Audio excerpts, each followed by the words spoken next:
We had a case, she was a victim of a witchcraft. We were praying. And then, afterwards, parang sinabi niya na nasusuka siya. Pero isa na yung kinain niya lumabas mga pako.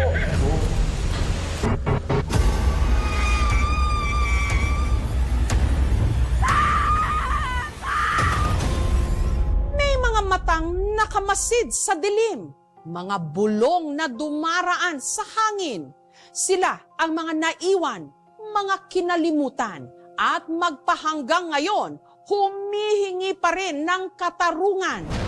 About 200 were working when the accident occurred. Marami yung namatay doon. Pero walang nangyari. Pag umakyat ka dyan ng mga around 6 o 7, parang may sumusunod sa'yo. Parang nakikinig din sila. Tumatayo nga yung balahibo ko eh. Parang nandito lang sila sa tabi ko, sa likod. Pag ganyan ko dito, yung may nakita kong pula sa uniform ko, tiningnan ko yung baba, may mga patak-patak doon. Pintura pa yun.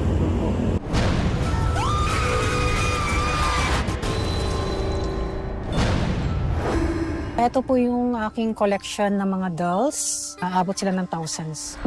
I believe na lahat ng dolls has a soul. Nakatingin sila sa akin, nakikinig sila sa akin.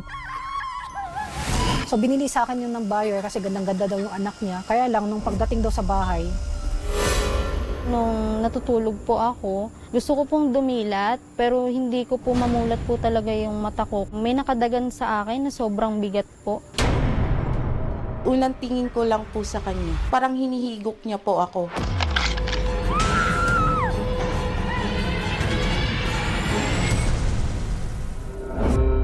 April 9, 1994, nangungutang kuno, hindi pinautang ni Mrs. Arandia, kaya pinatay yung tatlo.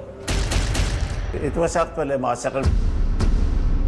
Ako'y dumadaan dito sa harapan ng bahay na ito, tumatayo ang balahibo ko. ako'y nagro-rosary habang naglalakad. Hindi ako natingin sa bahay na yan. Pag ang tao daw namatay sa dyan na lugar, nandyan talaga siya. Sinaksak po talaga ako na ang sakit-sakit.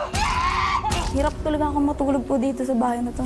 After ng libing nila, dinalaw nila ako. Mukha ni Helen yung nakita ko. Ang sabi sa akin, mag-iingat ako. Tumunog mag-isa. Aalis na kami, may gusto ka pa bang sabihin?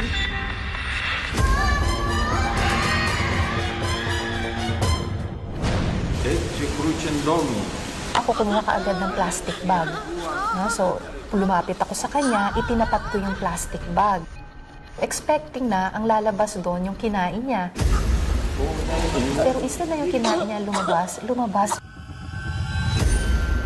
Mga pako.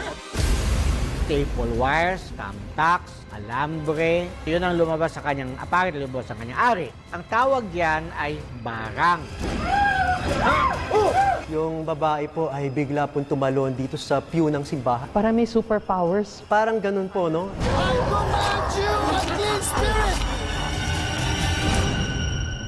Twinkle, twinkle, little star.